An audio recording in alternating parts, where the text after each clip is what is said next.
Hi everyone and welcome back to Cherry's online classes. Today you're going to learn about forces. What are the changes force can produce when applied on an object? That depends upon whether the object is rigid or non-rigid. Suppose you are having a rigid object like this. When you apply force on it, you know that you can make it move or you can make it stop if it is moving, or you can even change the direction of it by applying force. But suppose you are taking a non-rigid object. This is a non-rigid object. When force is applied, you can change the shape of it, or you can even change the dimensions of it. You can change the size of it. So that's the difference between applying force on a rigid object and a non-rigid object.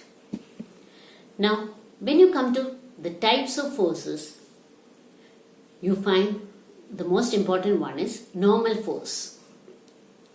Now, what is this normal force? When an object is placed on the table, you find that this object is exerting force on the table. When you keep it on your hand, you can experience the weight of it, isn't it?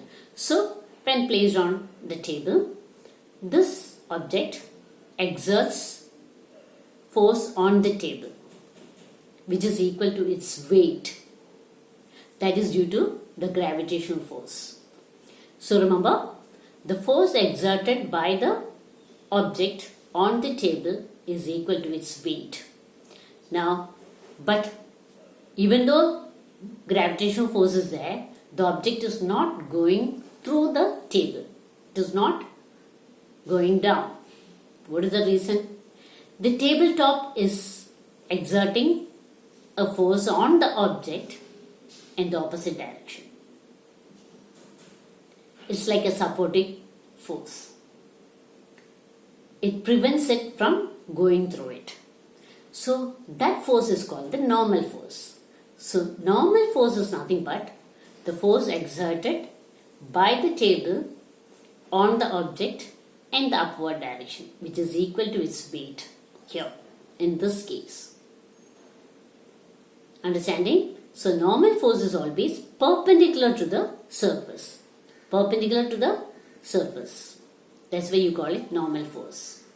It's like a reaction force, but it is not the same as action and reaction with what you learn in Newton's third law. Okay, it is not that.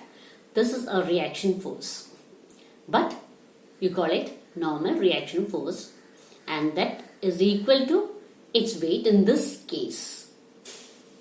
But if you take an inclined plane like this and you keep an object on it, now what happens? This object will be exerting force which is equal to its weight on it. But weight is always in the downward direction. You know, earth attracts towards it, isn't it? So, weight always acts in the downward direction. But what about the normal force here? This plane is also exerting force on it, what you call the normal force. That is always perpendicular to the surface. Perpendicular to the surface, here it is an inclined plane. So, perpendicular will be like this, isn't it? So, the normal force exerted by the plane on the object is in this direction. But weight is in the downward direction.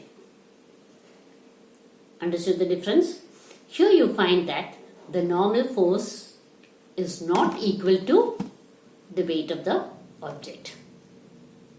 Normal force is less than the weight of the object. That's why you find it sometimes sliding down.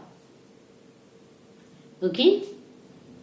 So remember, normal force is not always equal to the weight of the object, but it is always perpendicular to the surface. perpendicular to the surface. If it is horizontal, it will be like this, straight. When it is inclined plane, and you find that normal force acts perpendicular to this surface.